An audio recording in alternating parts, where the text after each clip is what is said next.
You're listening to the Vacation Rental Success Podcast, and this week's episode is brought to you by the kind sponsorship of Minute. Are you worried about noise complaints and unauthorized parties, or smoking in your rentals? Meet Minute, your peace of mind solution. Minute sensors discreetly monitor noise levels, occupancy, and even detect cigarette smoke, all while respecting guest privacy. Easy to install and manage from anywhere, Minute integrates seamlessly with your smart home devices and enhancing the guest experience while ensuring your property's safety. Say goodbye to sleepless nights and hello to happy neighbors and guests. Protect your investment with Minute. Check the link in the description of this episode to find Minute in our virtual vendor showcase. Without further ado, let's get this episode started. Here's your host, Heather Bayer. In this episode, I'm welcoming back Kerri Gibson, the owner of the magical Chalet Huga in the eastern townships of Quebec. Since I last spoke with Kerri, I've been to Quebec to experience her hospitality for myself and to learn what makes her business so successful. I was fascinated by how she creates partnerships with local providers and integrates what they offer into the guest experience. You'll learn a lot in the next 40 minutes, so stay tuned. This is the Vacation Rental Success Podcast, keeping you up to date with news, views, information and resources on this rapidly changing short-term rental business. I'm your host, Heather Bayer, and with 25 years of experience in this industry, I'm making sure you know what's hot, what's not, what's new, and what will help make your business a success.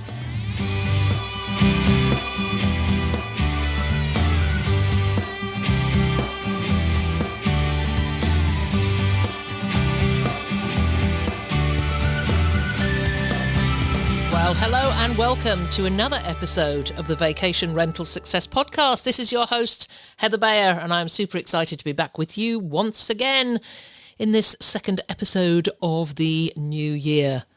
Amazing how time flies, you know, because it was just over a year ago, and I can't believe it's been a year ago, that I got an email from the owner of a group of chalets about an hour south of Montreal.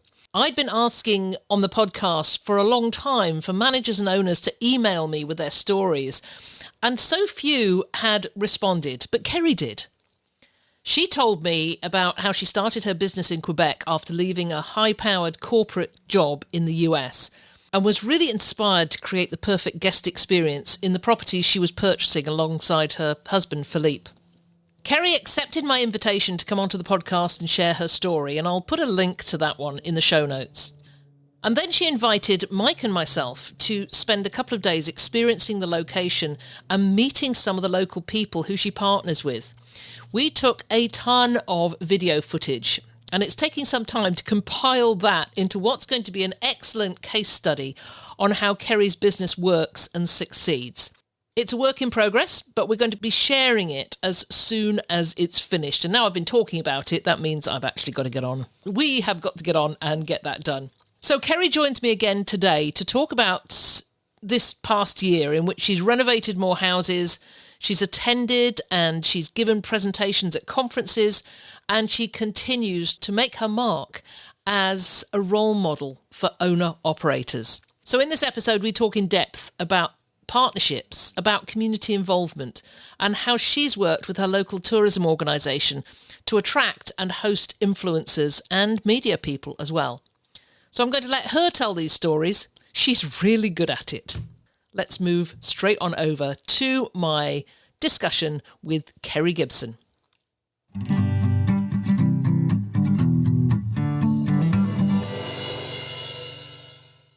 So I am so delighted to have back with me once again Kerri Gibson from Chalet Huga in the eastern townships of Quebec. We had such great conversations in Nashville at the Vacation Rental Women's Summit, and I'm so excited to have you back with me again, Kerri. Thank you, Heather, for having me back. Actually, I can check off of one of my 2024 goals already, which was be invited to be back on your podcast. So when I got your email, I was like, oh, well, this was too easy. Well, we talked about it, didn't we? When we came, Yes. When Mike and I came and stayed and took advantage of your incredibly generous hospitality back in September, and we learned so much more about what you did and about your community involvement and partnerships and influencer marketing. And I said, you've got to come back and talk about this. So this was a perfect opportunity as we start up into the new year, I think. And people are thinking, what can I do that's different? I did a newsletter last week and talked about we do the same old things. And I know this from our property management company. So year after year, we'd say we'll do something different next year, and we never did. So, we do the same old same thing over and over again and expect different results. And so I am certifiably mad now. I think we all have a bit of us in that. I do too. I have to keep my strategy board as a reminder for me of why to get out of my comfort zone. So it's just a physical reminder, a visual reminder for me that I'm not going to accomplish this if I don't move out of my comfort zone. We are going to have a picture of your strategy board because Absolutely. Yeah, I need a picture of that because it was something that I always said I would do. I do honestly think I went out and bought packs of sticky notes with the idea that I was going to stick them all over a wall somewhere.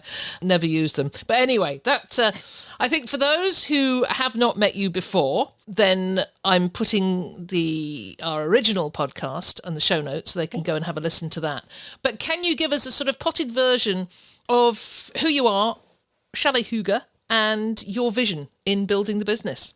Certainly. So I'm Kerri Gibson. I assume you said that. And I started what is now Chalet Hygge back in 2017. And it came from a hard 180 pivot in my life when I decided to exit the corporate world and look for something more fulfilling to do.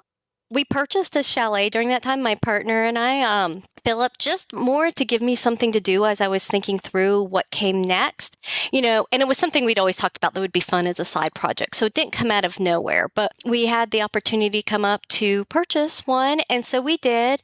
And out of that grew Chalet Hygge because I found a joy in renovating old properties, giving them life. And then after hosting, the immense joy I got from creating spaces of tranquility and safe harbors for family and people to come and create memories and the gratitude that they had for that. And I found that filled my cup in ways that I had never experienced before. So yeah, that's how we started in 2017. And we have now evolved into a full-time business for both myself and my partner, Philip. We have 6 owner-operated chalets outside of Montreal, Quebec, about an hour and 15 minutes in a region called the Eastern Townships, which is one of the most lovely regions of Canada, which is hard to say because we have many lovely regions in Canada, but it was a top 52 destination by the New York Times, so that kind of backs me up. But yeah, so that's who we are. That's what we've evolved to. And our intention is to always be small as we scale. We're going to scale intentionally because we want to be hands-on. We want to write the story of our chalets, of our guest experience, of our brand, and honestly of our lives after turning over that for so long in the corporate. So I wouldn't say our aspiration is to explode and become a global or national brand, but it's really to focus on what we do and do well and scale intentionally in ways that make sense for us and for our guests because we are the brand, like Kerri and Philip are the brand. I love that you use the word intentionally because that is my word for 2024. That's a great word. Intentional, because we spent years and years not being intentional. And your intentionality it's apparent in everything you do. You don't do anything just because. It's because it has, a purpose and there's value in it. And yes. We had such pleasure in coming to visit with you and experience this at first hand and actually go around and look at all the properties. And I'd never been to the Eastern Townships. And my goodness, I was just blown away by how gorgeous it was. It's not just gorgeous, but the culture and the vibrancy of the people just brings all of it together into this really unique blend that you don't experience in many places. It's organically grown, a bunch of small villages in a beautiful region that have just grown and developed over time. So it's very, to use an overused word, but I love the word so much, it's very authentic and very cultural and very true to who Quebec is. Yeah. So I'm just going to kick off. You're in Quebec. You are an American and you're married to Philip, who is French-Canadian. How's your French? C'est bon. No, it's like one of the first things I had to do after I left my job was learn French. Not only because it's a beautiful language, and I was actually, even before I met Philip, loosely taking French lessons. I say loosely because I didn't have a lot of time to commit to it. But once I moved here and I was apparent I was going to be here full time, I felt it was not only of interest, but my cultural and social responsibility to learn French because it is the first language here. We live outside of Montreal. The primary people speak French here. A lot speak English because we're in tourism, but they appreciate it. So yeah, I live 90% of my daily life in French. So I recently graduated to medical appointments in French last year, which I was super proud of. So, but yeah, no, it's I did learn my French. I was so impressed when we stayed, and the lady came from the tourism organization, and you just immediately rolled over into French. And in England, we all had to do French because we were that close to Europe, and France, but I've only have a smattering of it left. So yes, it was quite impressive. Yeah. So of course you need French to create and maintain the partnerships that you have with local providers. I'm impressed with everything you do, Kerri. So I'm going to keep saying that. Wow. I'm so impressed. But, while we were there, we went to visit the lavender farm, and you have a partnership with them. We went to one of the places, little restaurants. We went to have lunch, and you work with them to provide ready meals that go into your fridge for your guests when they arrive. They can order that off your website. So there is these unique connections that you have with local providers. So just elaborate on that a bit, the different types of partnerships you have and how they impact your relationship as Chalet Uga with the community. Growing up in the 90s, local and 80s and 90s, local and sustainable wasn't really a thing. And even though I grew up in a small town, we still went out of town to shop and did all of our shopping in the bigger box stores and things like that. And it wasn't until I not even became a small business owner. It wasn't until I was here full time and I was no longer traveling. And honestly, I didn't have a car when I was here either. It was just me and Philip was still working. But I started using my bike just to get around.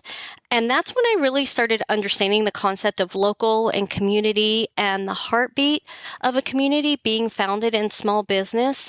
And I think that's part of why I wanted to start the Chalets Uga was because I loved the joy of visiting these businesses, whether it was going to lunch or to buy, toiletry products or whatever. And you're meeting the person who's either the creator who owns it and you've developed a relationship and you understand what you're doing immediately impacts their life. And you see the joy of you coming in. And it really, really touched me. And I knew that was something that I wanted to be a part of. So it had a huge impact, not only on my personal philosophy and how I source my own products for my household and for myself, but also in how I decided that I wanted to run the business and that I wanted to be intentionally local. And I would say, a lot started there from when I was just becoming part of the community and I was learning my French and people loved that I was learning French, and so they were so charmed by that. So that kind of opened up doors for me to have more conversations. But what I realized when I think about my own travel and ours is our chalets, the business I was developing is where they start their day and where they finish their day. But a lot of the experience happens what's in between. And that's really, really important to build out and to introduce people to because they don't know when they're coming in. They don't know what's the best restaurant, to go grab a coffee or where's the best place to rent skis from or things like that. And not only having that knowledge, but also being able to say, oh, go see Jason at, V Plein Air. He's going to take care of you. Tell him you're staying with us. Really elevates not only the guest experience, but it elevates the experience of the whole entire community and welcome in tourism. Because welcoming tourism into a community is really a community effort.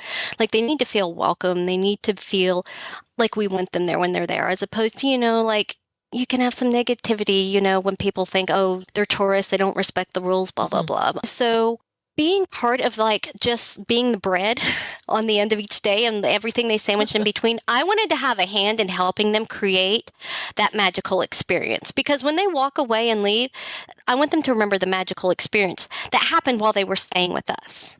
And the way I can do that is to foster those relationships that help not only them have a magical experience, but also help the experience of our community with welcoming them in and helping them be prosperous as well. I think that is so great. And it just reminded me of, because we live in quite an impersonal world. A very impersonal world now. You know, we shop in these big box stores and the Walmarts, and there is really no connection with the local community because you could be absolutely anywhere. So I just bought an e-bike. But I could bring my e-bike to your place now and go up and down those hills. But so I just bought this e-bike.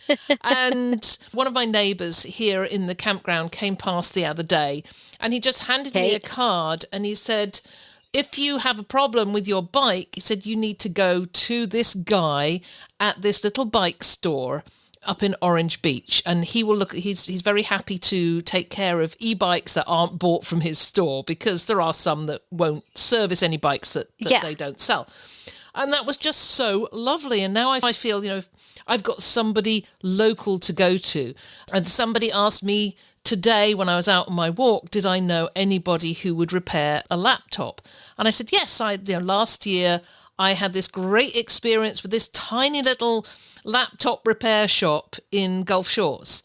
And so gave the card. And that feels so much better than going to the geek in Best Buy. It does. And it feels like just the fact that you're able to help someone feels good too. Yeah. And then it multiplies when you're able to help someone else that you have a relationship with, for sure. I think one of the things for finding partnerships is important, you know, you need to establish a relationship or credibility with them in the beginning, because you're asking people to tie their brand to your brand, right? Mm-hmm.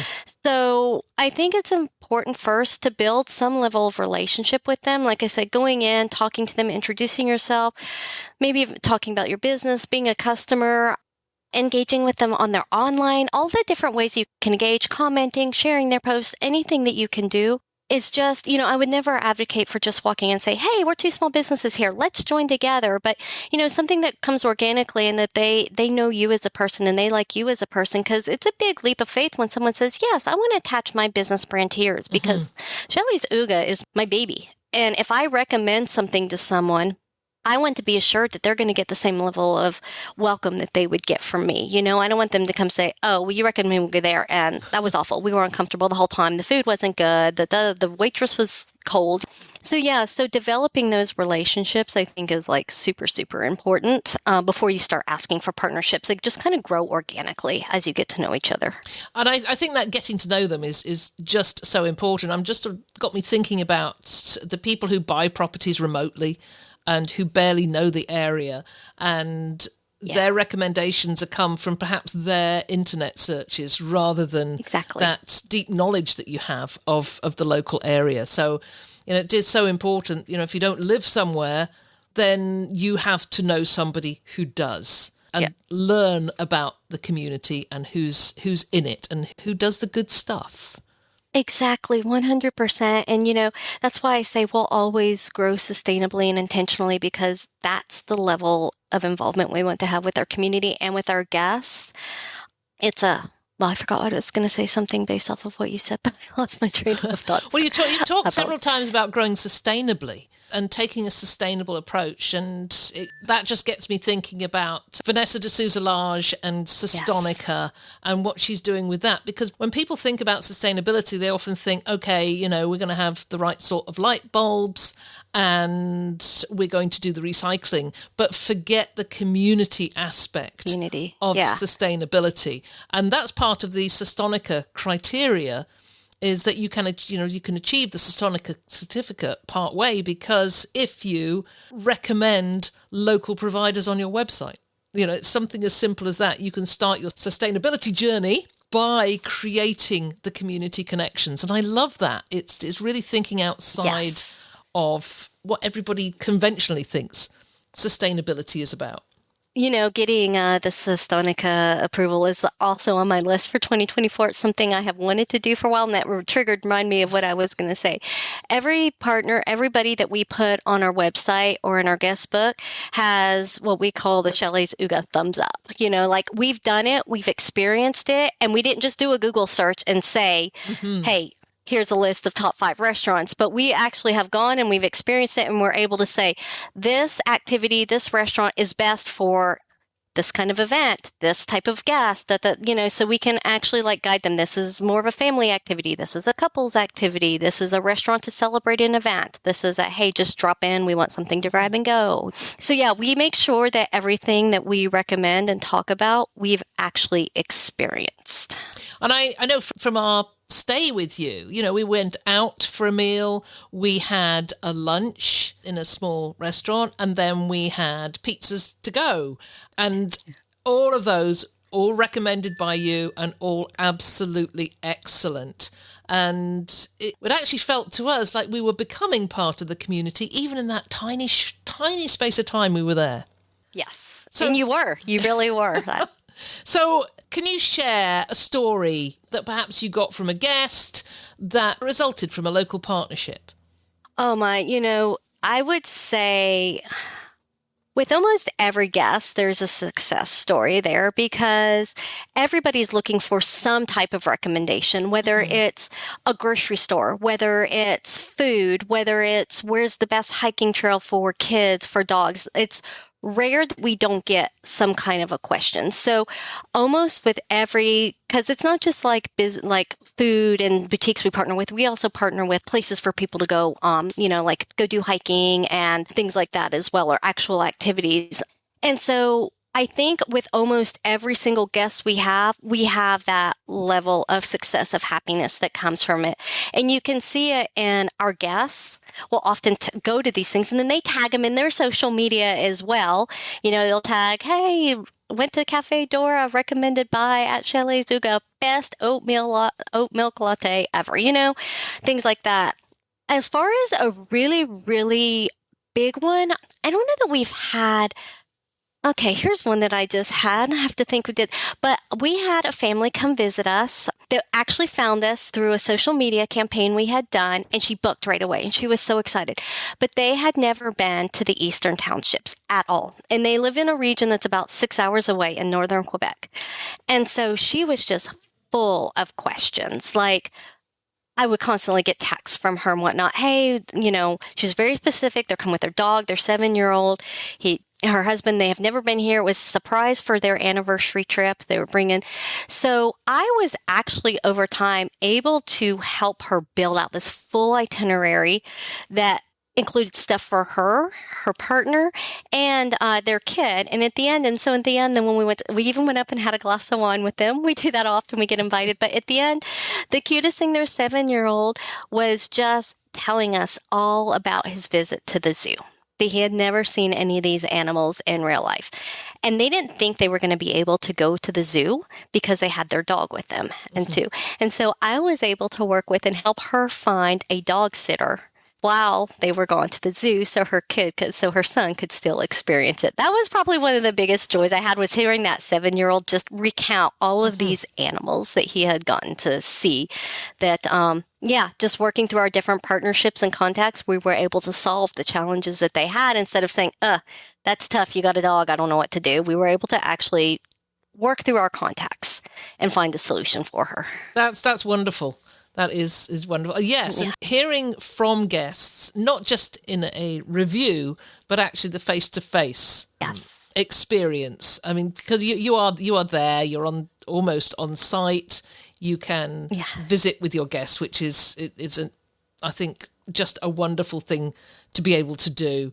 I want to move on talking about the collaboration you have with your local tourism department, because while we were there, you had the visit from, now what was her name? I'd forgotten her name.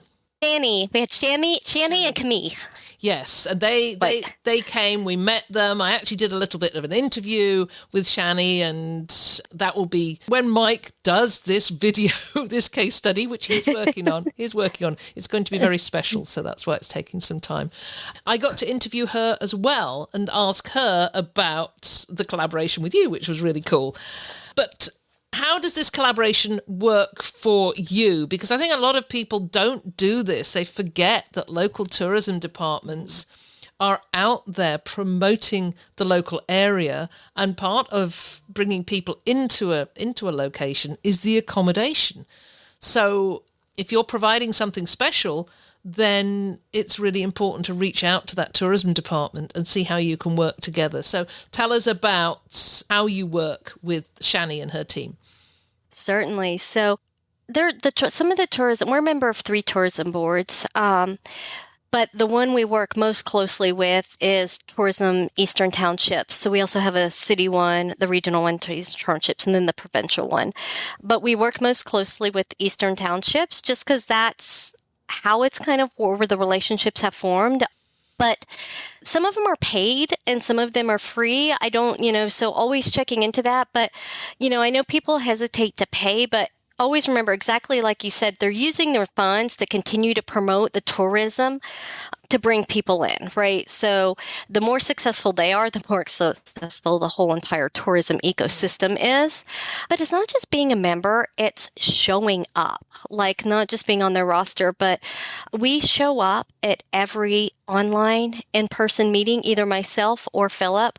So in person, but we also show up online. We engage with their posts. We repost their posts. More importantly, we tag them in our posts because they're continually looking for content, like in our relevant posts. And then they reshare those as well. So I would say the most valuable is showing up in person as much as you can, because that's where the relationships are formed, and it no longer becomes exactly what you said earlier, impersonal, but it's now personal. And they have a face to relate to the brand. And when they feel that attachment to you and they're out there, they're trying to decide what pieces, what members to pull into a marketing campaign or to offer to be a part of something or to offer an extra space on their flyers board, you're always top of mind. So not only have we gotten, I've gotten great friendships out of you met Shani and Camille. They're wonderful people, right? So just meeting them, I've gotten to know. But now when they have an opportunity come up, I'm at the top of their list to call and see, hey, can you host Paul Ferguson from the Toronto Sun, which is like the second biggest newspaper in Canada. He's coming in a month. It's a little bit last minute, normally something that a big press tour is planned out months in advance, but it's next month, kind of last minute. Do you happen to have anything available? And immediately, it's in August, September, which is high season, and most people would be like, that's high season, ranks there. Sometimes they have dollars to give you money out of their budget. Sometimes they don't. But the long game that I'm playing is, what does that bring me from a marketing perspective? So I did end up hosting them for 6 nights because, number one, it helped them because they were going to have to turn down the tour if I didn't. Number two, when I look at it, it gives me all kinds of exposure. So he came, he stayed. We actually met him and his whole family. Very nice. So now he knows us by name. But he went back and he wrote an article about everything to do in the townships with your base camp for staying in the Eastern Townships needs to be Shelley's Uga with Kerri and Philip. He named us in there because we had met him. That article ended up getting syndicated into 11 other newspapers across Canada.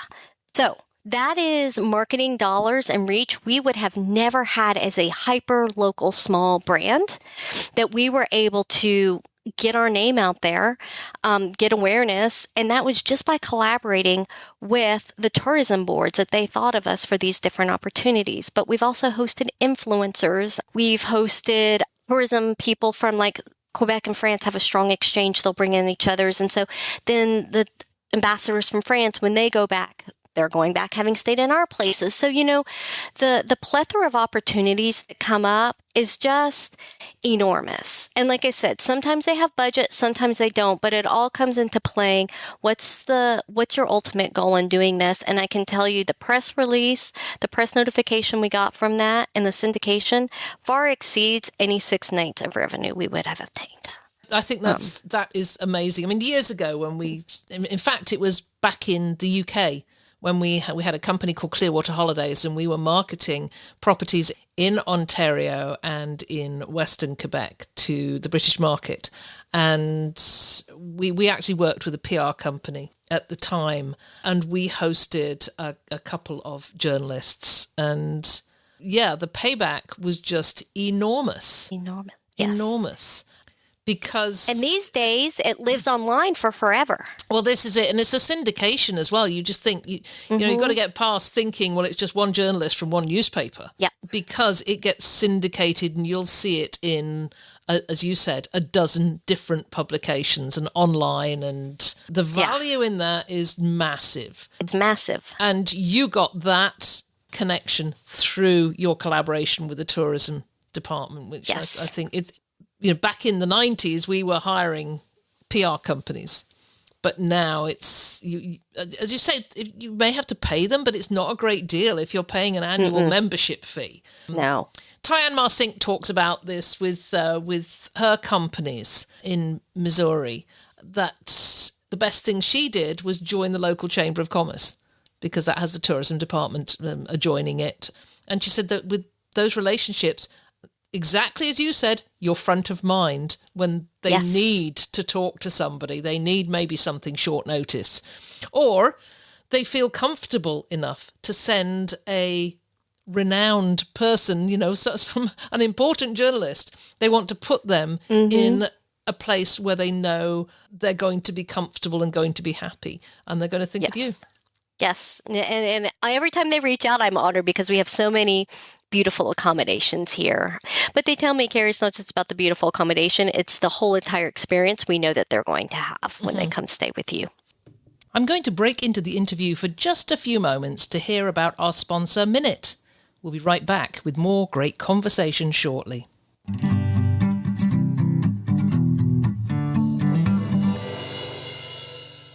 So welcome back, Nathan. I've been really interested over the past weeks hearing from you about Minute and how it works.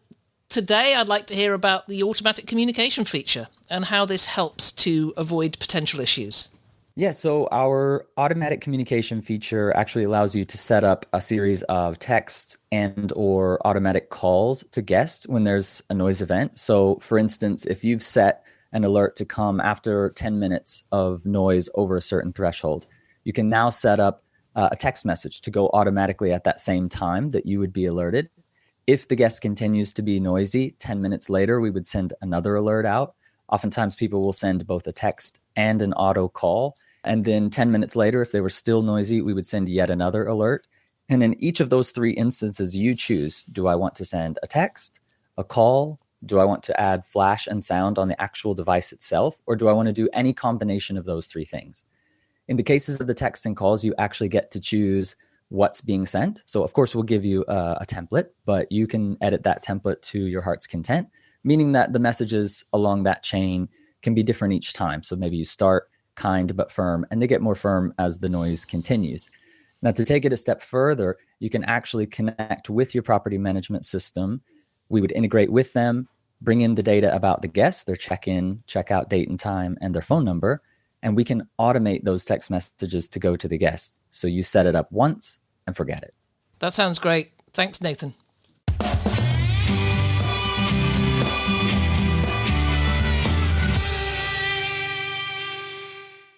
Tell us about influencers, because I hear a lot from people say, I'm forever getting the emails from somebody saying, can I come and stay at your place for free? And I'm going to mention you in every Instagram post I do for the next 10 years. Yeah. So this is one that's like really, really controversial.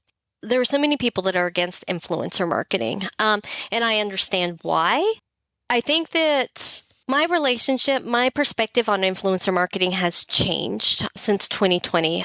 At first, I always turned down everything or just didn't respond because, yes, you can so you put a halfway decent looking something on Instagram, and all of a sudden everybody's looking for a free stay. So 2018, I think, is when I started like my socials and it started, but it wasn't until 2020 that I finally collaborated with an influencer. And the business of influencers has changed. It is now just no longer necessarily someone looking for a free stay, but these are people, this is their actual job, and so it's the new way to market. Like we're no longer doing paid advertising in general in the yellow pages or in a newspaper or on the radio or TV, local TVs. We're not doing that anymore. And this is the marketing platform. So once you shift your thinking towards that, it'll also shift what kind of influencers you want to collaborate with. So I finally went in on my first influencer in December of 2020 because they pursued me for a while. And when they came to me, when I finally said, okay, fine, we will do a Zoom. And we got on a Zoom and they presented to me a whole entire presentation of why their brand aligned with our brand, what they could do for us, and what the expected results were. They came to us with a pitch deck proposal, like not 2 hours. It was like 20 minutes long, but they clearly showed some of their best work, the results of some of what they'd done, and they had their media kit ready.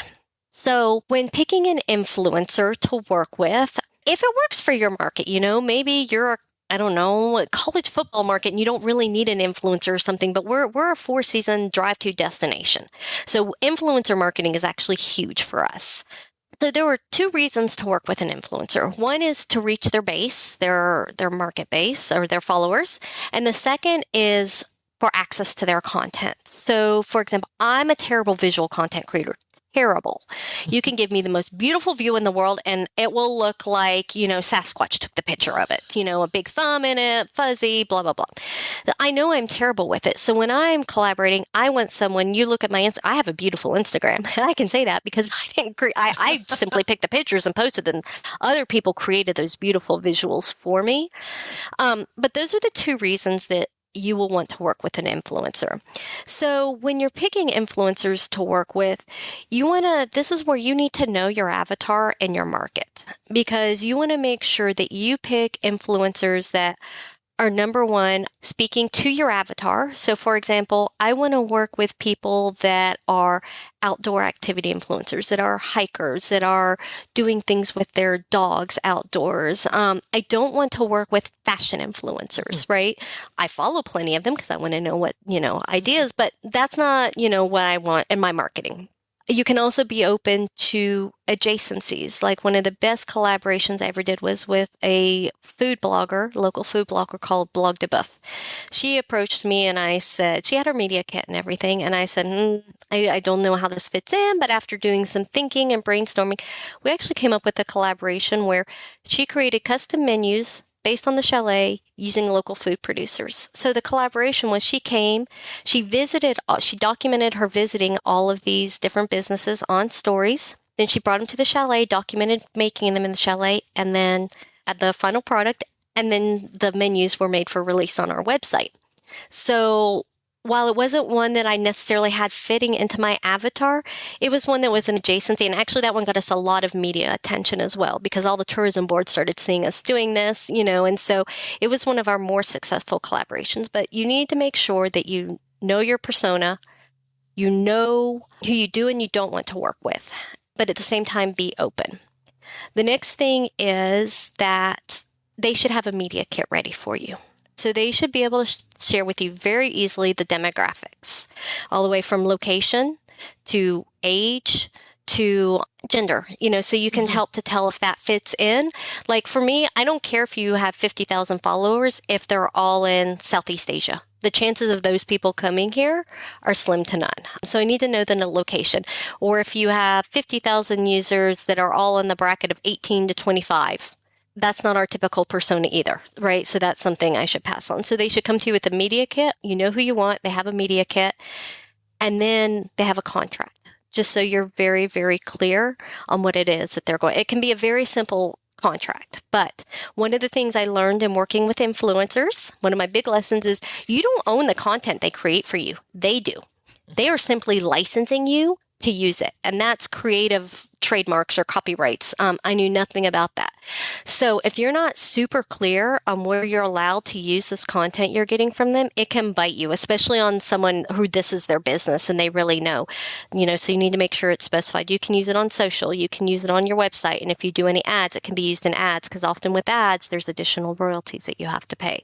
So that's interesting. I wouldn't have thought about that. Isn't it? So anything Me either. So what else would you put in a contract? Would you have, somebody's coming, so you're giving them accommodation for free for a certain period of time. Do you put a limitation on how many people they can bring with them? All of that, exactly. So in a contract doesn't need to be, with ChatGPT now, they can easily write this for you.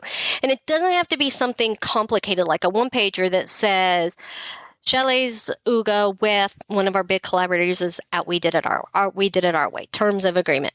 We will supply to them accommodations at the chalet from this date to this date with this number of people or a pet or whatever it may be. In return, they will create and provide to us 5 fully edited photos, and 1 reel. Any additional product that they provide that we want to we could purchase additional photos for $50 each. It clearly spells out if you want to do. Jelly's Uga will have the right to use these photos on print and their social, on their website, and any videos that they may create, like when we do reels or things that we post on there. But if they use it for advertising, the following applies. There is for print advertising, a $250 fee. If it's going to be digital advertising, it's $2.50 per day that they use it. So those are the big 3 things you need to have in there, just so it's very clear on what you do and don't have rights, and you don't end up with a cease and desist or, just something that's uncomfortable. Yeah, you don't want bad relationships out of it. No, not at all. Especially the influencer world. It's a small world. Mm-hmm. It really is. They all know each other, and they all talk to each other, and most of them are friends. Yeah. And so if they have a bad experience with you, then if they're a good influencer and it's you that provided the bad experience, then you're going to be blackballed by the good influencers that you actually want to work with. Oh, that's a really good point. How do you measure the success of all this? We talked about collaborating with the tourism department, about influencers, about partnerships. How do you figure out what really works and, where the guests are coming from and the cost, perhaps, of doing all this?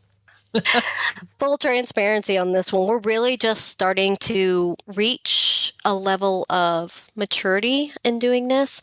It is so hard, Heather. It is so hard. Like, you can chase your tail on trying to get marketing KPIs from all of these platforms because they're not clear. It's like, with being online. So you might get an influencer or that you come stay with, or whatever, let's just use an influencer. You get an influencer, you pick up on their you pick up, let's say 100 followers from them, which I would say is good. And they stick around, right? I tend to measure on influencers like, okay, I had numbers 3,000 when they started. I had 3,100 2 weeks after they left, right? Because you have some that come in and drop off. So I just give them an overall net of 100, knowing some came from others and blah, blah, blah. But overall, but what you don't know is of those followers, they might follow you for a year before they finally get the opportunity to book, and you have no way to tie it back to them. No way whatsoever. Yeah. So that's one of the frustrating things about it, is some of it's really a wing and a prayer. One of the ways I measure our success, I say we're successful on Instagram, is because we have a ton of engagement. People are commenting, people send us DMs. So I know we're giving content that speaks to people, and our following we haven't gone viral, which is just fine for me because I know we've curated a group of followers that is our avatar, who we're speaking to. And I can tell by our engagement. And people, when guests do come, if they tag us on Instagram on their reels, I know that they likely had been following us on Instagram, or that's where they found us at. The other one is, especially with the introduction of GA4, it was like beating your head against a brick wall, like trying to learn all this. We finally invested we hired an independent contractor off of Upwork who has developed a spreadsheet that is delivered to us daily. So we don't have to spend any time digging through for this, that tells us how many visitors we had to our website the day before, what sources they came from. And it compares that to the last 7 days, also to since the beginning of time. So it's ranked by week and we have 2 different charts, but highest traffic driver for the week, highest traffic driver ever. Mm-hmm. And then we have a closed report, and he's able to tell from ones that come in since GA4 started tracking. For that, we can't tell. But where their first point of entry is and when they book. So now, because it takes 5 to 6 touches before someone discovers us till they actually book. So they may have come in from, let's say, an article, a Toronto Sun article that was online. They saw us, oh, interesting, and then they follow us on Instagram, and maybe they click on a few, links in bio to go to our website again. And then by the time they finally book, they just type in directly www.shellysuga.com.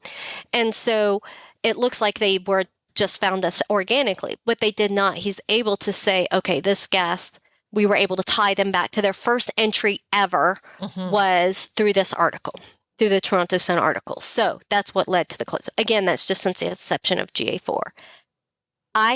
There were some shocking revelations in there on what's driving traffic to our website. So for example, there was an article that we hosted 2 years ago for Tourism Canada, not 2 years, not this summer, but the summer before, on dog-friendly accommodations in Quebec, high-end dog-friendly accommodations. So they came to our place and they put an initial article on it, top 10 places to stay with, chalets to stay in with your dog. Well, they gave that article new life the following year, this year in 2023. All of a sudden, we start getting pinged over and over with all of these, because we didn't know what website, but we knew they were coming in from somewhere and we were trying to figure it out ourselves. Turns out they had revamped the article, moved us up to the number 1 spot, and it's still in our top 10 drivers today. And that article was written 18, 20 months ago. So, but we would have never known that without this level of reporting. So now we're like, okay, so we need to pay more attention to articles or to journalists or someone dog friendly that wants to come that's going to put, because that's driving activity. There was also a blogger, an influencer. They came 2 or 3 years ago and they wrote a blog on the Eastern Townships. It's still number 4. Like, I had no idea that they were still driving traffic to our website. So that's what I'm saying. It's like, until we invested in having this. We came up with our requirements, hired someone, and then is a GA4 expert, and they built it for us. It was an investment of like $2,000, but do you know how much I'm going to save now and not investing in other marketing channels? But I know that actually sounds big and cumbersome and like hiring someone to do this for you. I've been doing this for 3 years, right? So I have learned, you have feelings and you have indicators to tell you what works and what doesn't. Like TikTok doesn't work for me at all. I know that. Like I could tell. Instagram works for me. YouTube works for me, or starting to, I could tell that Google Ads was working for me because Google was a huge driver to our website. I couldn't tell you the exact numbers, but, our direct bookings were going up. Our touches from Google were going up, but I couldn't make the exact correlations between them. So all this was a buildup for 3 years for us to understand. And then we finally had enough data to start putting it all together. So I would encourage people to just start, because I think the secret to our direct booking success is our multifaceted marketing platform and learning which tactics did and don't work for us, and then doubling down on those, putting all our effort in there, right? So we're clear on who our avatar is. We're clear on what our brand communication pillars are. We're clear now on which platforms that we want to have. And we're also opening to investigating others, like thinking outside of the box. So you only learn those things by getting out and starting and doing it and finding out what resonates and what doesn't. That's the only way. And this is bringing you great success. So you're not stopping here. Right at the very beginning, you talked about vision and where this is going, but you're not planning on getting huge. But what are you excited about going forward, Kerri? Oh, good. There's so much I'm excited about. Number one is the market's been really tough the past couple of years here since COVID, like really tough, what a lot of people are facing. And here prices aren't going down. Like they just it continues to be an area that people want to, like I said, people are moving from the cities to here. This is an area where we're getting a lot of people moving out of Montreal, Quebec City, even Toronto, and moving into this region. So real estate prices aren't going to go down here. Regulation definitely isn't going to be letting up anytime soon. So knowing that pricing is an effort for us and that regulation is going to continue to be a challenge. And I am not a regulatory risk taker at all. Like I'm a CPA by trade. My whole career was built on understanding and following regulation. I do not break laws at all or push the button. It's black or it's white. I like to operate in black and white. But I think that we finally are recognizing that our traditional model of buying a chalet and renovating it and flipping it, those days are going to be more difficult. So we do have to pivot. And we're exploring a few options now, whether that's buying, something bigger, like a hotel, like a boutique hotel, or if it's buying a piece of land and building a unique experience. We're not done investing. We know that. So while we finish out the business cases on what comes next, solidifying our technology platform. And like I said, I'm really getting my arms right now around next level SEO, paid ads in GA4, because as we do expand, I need to be able to slide whatever that is into our text. I don't want to reinvent the wheel every single time. I want to be like, okay, now we've just got this additional asset that we need to talk about, right? I know there may need to be some tweaks, but the tech stack is huge for us going forward. I'm also a techie too, so I love technology. So working on really solidifying that, but then we're got our Excel spreadsheets out and we're running all the numbers on purchases and renovations, and there's a lot of change going on in the tourism market. A lot of mom and pops that have been through COVID went out now. Mm-hmm. So I was reading that in Canada, something like 60% of the mom and pop tourism businesses will be up for sale in the next 2 years. That's amazing. Right? So, isn't it? Yeah. Yeah, it is. And so, we know we want to stay local because it's important to us to be a part of the community. We're not, international investors unless it's a place we want to spend time in as well, and we could be part-time local. Yeah, so we're kind of waiting to see where the opportunity presents itself, building the business cases in the meanwhile so that when the opportunity does come up, we don't start at that point. We already are like, okay, this fits into this business case. Let's run the numbers so that we can move faster on making an investment. Well, we're going to be following you over the next years. I can't wait for our next visit to the Eastern Townships and to Chalets Hygge. Please come. I know it was next time the whole family's coming and the dog and perfect. we're going to try out the hikes next time. And yeah, I've got a great dog-friendly itinerary for you. Kerri, it's been absolutely fantastic talking to you again. We could go on, which means we'll probably have to come back and do this all over again in 6 or 8 months' time. So by that time, we will have the case study done. And maybe that's when we do, when we've got the video and everything has been knitted together to create this wonderful case study that we did on Chalet Hygge. And we present that to the world. And then you come along and talk about it. I would be delighted to. Thank you, Heather. It's really an honor for me to spend time with you. So thank you for inviting me on again. And for coming to visit. I need you to come back. Yes, just try stopping us. Thank you. I'm not going to.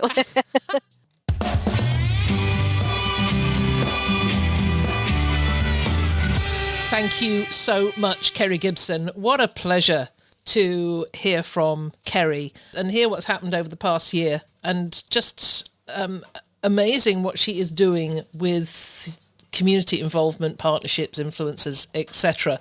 That's a real masterclass, in fact, in part of marketing that we don't often talk about. So I hope you have some good takeaways from that. And I'd love to hear it if you put some of them into practice. And if it is simply just getting in touch with your local tourism department and finding out if they have a membership or if you just do some cross promotions and see how that goes. I'd love to hear from you if you're doing something with your local tourism organisation and it's working for you. So that's it for another week.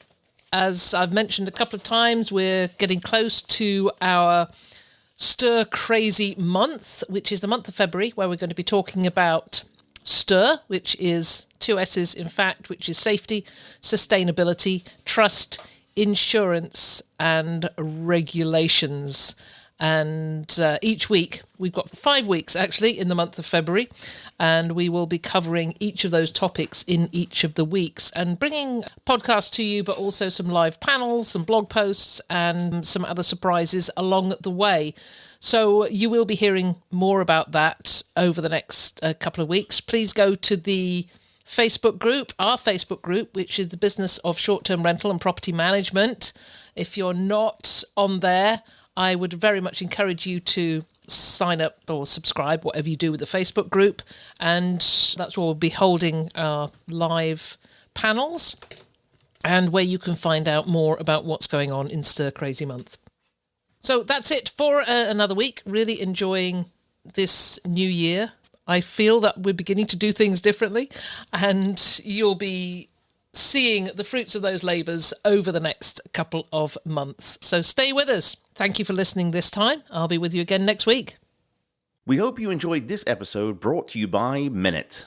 Don't forget to check the link in the description of this episode to meet Minute and discover the best smart device you will ever integrate into your short-term rental business to help protect your investment and keep your neighbours happy. It's been a pleasure as ever being with you. If there's anything you'd like to comment on, then join the conversation on the show notes for the episode at vacationrentalformula.com. We'd love to hear from you, and I look forward to being with you again next week.